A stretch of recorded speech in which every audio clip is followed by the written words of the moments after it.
بسم اللہ الرحمن الرحیم۔ پلیز آپ چینل کو لائک کریں، فالو کریں اور سبسکرائب کیجیے، شکریہ۔ میں نجد کی طرف نبی کریم صلی اللہ علیہ وسلم کے ساتھ غزوہ ذات العرقہ میں شریک تھا۔ دشمن سے مقابلے کے وقت ہم نے صفیں باندھے۔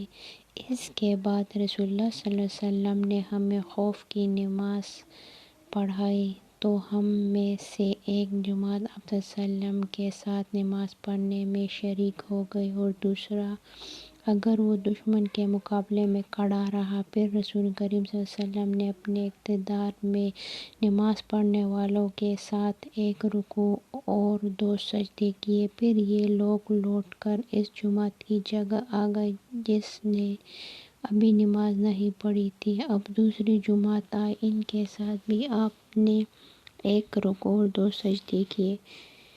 پھر آپ صلی اللہ علیہ وسلم نے سلام پھیر دیا۔ اس گروہ میں سے ہر شخص کھڑا ہوا اور اس نے اکیلے ایک رکوع کیا اور 2 سجدے ادا کیے۔ صحیح بخاری حدیث نمبر 942۔ جب جنگ میں لوگ ایک دوسرے سے گھٹ جائیں تو کھڑے نماز پڑھ لیں، اور ابن عمر رضی اللہ تعالیٰ عنہما نے نبی کریم صلی اللہ علیہ وسلم سے اپنی روایت میں اضافہ اور کیا ہے کہ اگر کافر بہت سارے ہوں کہ مسلمانوں کو دم نہ لینے دیں تو کھڑے اور سوار رہ کر جس طور ممکن ہو اشاروں سے ہی صحیح مگر نماز پڑھ لیں۔ صحیح بخاری حدیث نمبر 943۔ نبی کریم صلی اللہ علیہ وسلم کھڑے ہوئے اور دوسرے لوگ بھی آپ صلی اللہ علیہ وسلم کے اقتدار میں کھڑے ہوئے۔ حضور صلی اللہ علیہ وسلم نے تکبیر کہی تو لوگوں نے بھی تکبیر کہی۔ آپ صلی اللہ علیہ وسلم نے رکوع کیا تو لوگوں نے آپ کے ساتھ رکوع اور سجدہ کر لیا تھا۔ وہ کھڑے اپنے بھائیوں کی نگرانی کرتے رہے اور دوسرا گروہ آیا جو اب تک حفاظت کے لیے دشمن کے مقابلے میں کھڑا رہا۔ بعد میں اس نے بھی رکوع اور سجدے کیے۔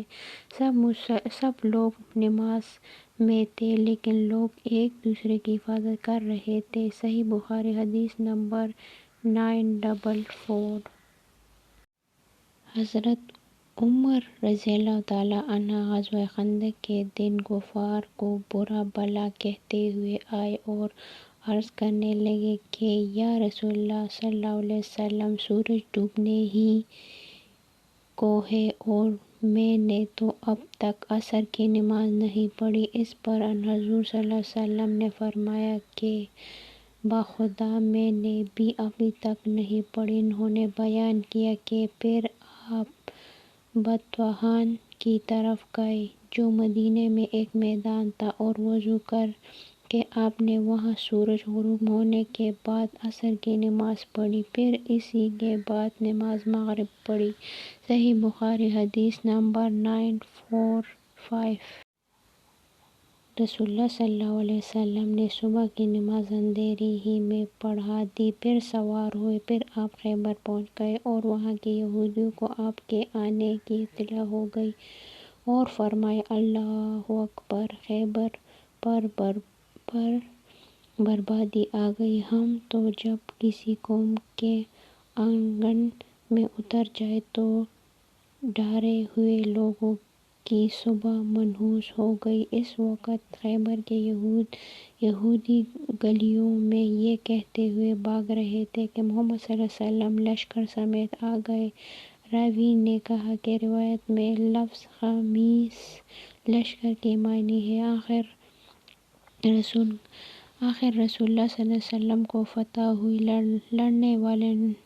لڑنے والے جوان قتل کر دیے گئے، عورتیں اور بچے قید ہوئے۔ اتفاق سے صفیہ دہیہ کلبی کے حصے میں آئی۔ پھر رسول اللہ صلی اللہ علیہ وسلم کو ملے۔ آپ صلی اللہ علیہ وسلم نے ان سے نکاح کیا اور آزادی ان کا مہر قرار پایا۔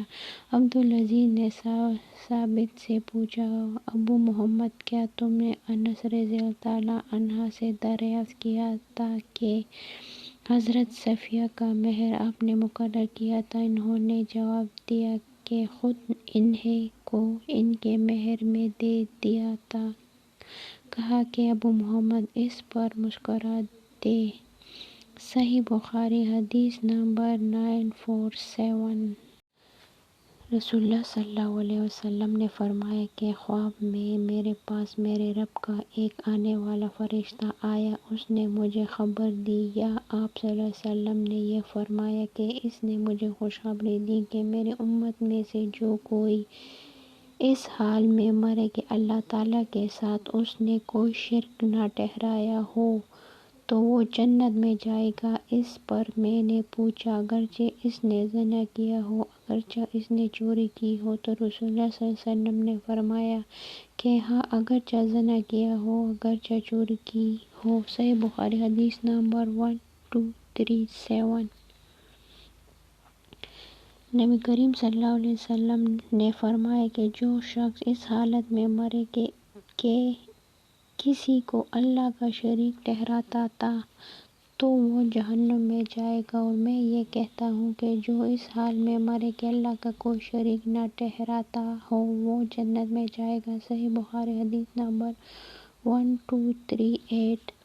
ہمیں نبی کریم صلی اللہ علیہ وسلم کے 7 کاموں کا حکم دیا اور 7 کاموں سے روکا۔ ہمیں آپ صلی اللہ علیہ وسلم نے حکم دیا تھا کہ جنازے کے ساتھ چلنے، مریض کی مزاج پرسی، دعوت قبول کرنے، مظلوم کی مدد کرنے کا، قسم پوری کرنے کا، سلام کا جواب دینے کا، چیخ پر یرحمک اللہ کہنے کا، اور آپ صلی اللہ علیہ وسلم نے ہمیں منع کیا تھا چاندی کے برتن استعمال لانے سے، سونے کی انگوٹھی پہننے سے، ریشم اور دبیجہ کے کپڑے پہننے سے، کسی سے، استبرق سے۔ صحیح بخاری حدیث نمبر 1239۔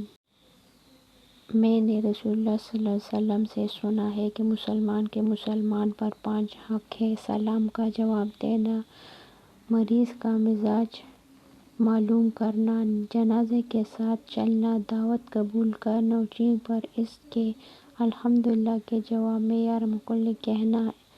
اس روایت کے مطابق عبدالرزاق نے کی ہے۔ انہوں نے کہا کہ مجھے معمر نے خبر دی تھی، اور اس کی روایت سلامہ نے بھی عقیل سے کی ہے۔ صحیح بخاری حدیث نمبر 1240۔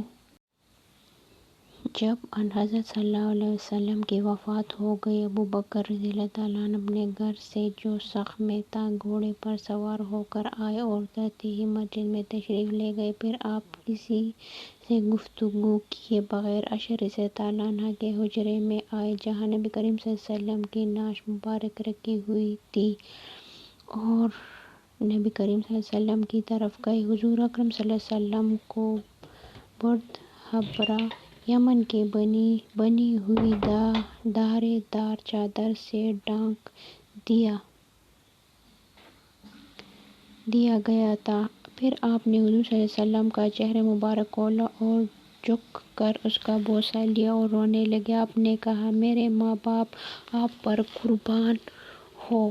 اے اللہ کے نبی، اللہ تعالیٰ دو میتوں پر کبھی جمع نہیں کرے گا سوا ایک موت کے جو آپ کے مقدر میں تھی، سو آپ وفات پا چکے۔ ابو سلمہ نے کہا کہ مجھے ابن عباس رضی اللہ عنہما نے خبر دی کہ حضرت ابوبکر رضی اللہ تعالیٰ عنہ جب باہر تشریف لائے تو حضرت عمر رضی اللہ عنہ اس وقت لوگوں سے کچھ باتیں کر رہے تھے۔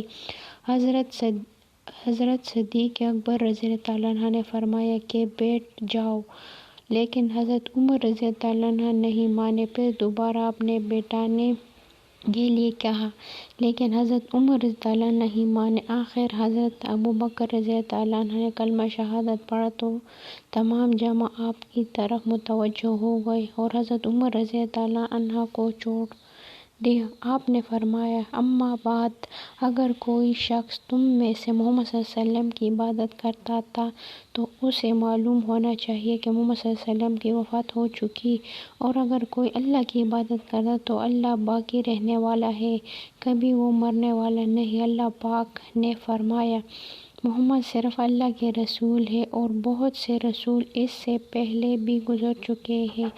الشاکرین تک آپ نے آیت تلاوت کی۔ قسم اللہ کی، ایسا معلوم ہوا کہ حضرت ابوبکر رضی اللہ تعالیٰ عنہ کے آیت کی تلاوت سے پہلے جیسے لوگ کو معلوم ہی نہ تھا کہ یہ آیت بھی اللہ پاک نے قرآن مجید میں اتاری ہے۔ اب تمام صحابہ نے یہ آیت آپ سے سیکھ لی، پھر تو ہر شخص کی زبان پر یہی آیت تھی۔ صحیح بخاری حدیث نمبر 1242۔